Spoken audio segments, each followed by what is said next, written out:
Gilbert Collard, d'abord, qui est l'ennemi du Front National en politique aujourd'hui? Écoutez, l'ennemi du Front National en politique aujourd'hui, c'est la situation qui abîme la France.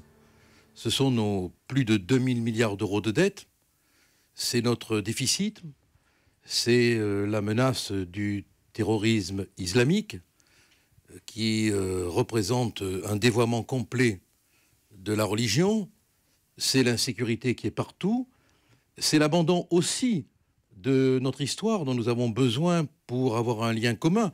Notre seul ennemi, nous, c'est pas le PS, alors justement, c'est pas l'UMP. Jusqu'à la menace islamiste, vous faisiez le même constat que ces deux partis. La situation de la France, voilà. La situation de la France, donc c'est pas l'UMPS. Non, parce que si on est dans un combat électoral, il est bien évident qu'on veut éliminer le PS et l'UMP. Mais si on est dans un combat national pour le bien du pays, on passe au-dessus.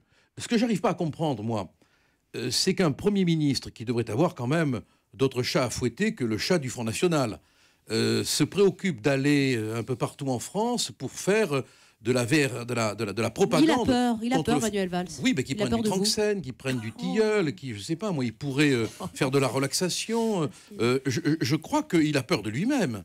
Je crois que quelque part, on a l'impression que c'est le petit chaperon rose qui a peur du grand loup. Il a peur que vous jouiez sur les national. peurs. Mais non, pour l'instant, je m'excuse, c'est lui qui joue sur les peurs. Oui, mais on va vous citer quelques exemples. L'agriculture, vous avez été avec Marine Le Pen pendant 9 heures en marathon au salon de l'agriculture.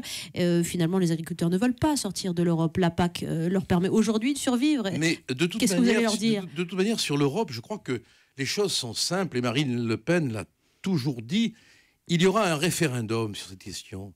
Les Français se sont exprimés, ils étaient contre. On est allé, malgré tout, d'une façon qui n'est pas démocratique, contre leur volonté. Bon, nous, on est pour un référendum. Les Français veulent ou ne veulent pas. Eh bien, Gilbert il y aura Collard, un débat, il y aura une discussion, et on acceptera la décision des Français, un point, c'est tout. Mademoiselle, en studio, vous voulez interpeller notre invité. Gilbert Collard, il vous écoute. Bonjour. Bonjour, monsieur Avec Collard. intérêt. J'ai envie de poser une question concrète. Qu'est-ce que vous voulez apporter aux Français, vraiment? Ce que nous voulons apporter aux Français, c'est d'abord le retour de la souveraineté du pays. Qu'on ne soit pas obligé constamment, quand on veut prendre une décision, d'aller supplier l'Europe de nous donner l'autorisation. Quand vous pensez que c'est l'Europe qui interdit la fessée. C'est un détail anecdotique, mais chaque fois qu'on doit faire quelque chose sur le plan économique, sur le plan politique, on est obligé d'aller voir nos prêteurs sur gage. D'ailleurs, la fessée ne sera pas interdite en France, Gilbert Collard. On n'est pas obligé de consentir à ce que nous demande la Commission européenne. Je vous rassure, je n'ai aucune prédilection pour la fessée. Non, mais je précise. Il faudrait questionner des SCAP là-dessus, mais moi, personnellement, ça n'est pas ma tasse de thé. Mais ce que je veux dire, c'est que nous, on veut rendre à la France sa souveraineté. On veut lui rendre aussi le lien qu'elle doit entretenir avec son histoire, dans laquelle tout le monde peut se fondre. Et on veut aussi exercer un contrôle, comme vous le savez, sur les frontières pour éviter qu'on ait des débordements. Un auditeur vous interpelle de nouveau. Vous voulez sortir? Alors, en clair, on sort de l'Europe.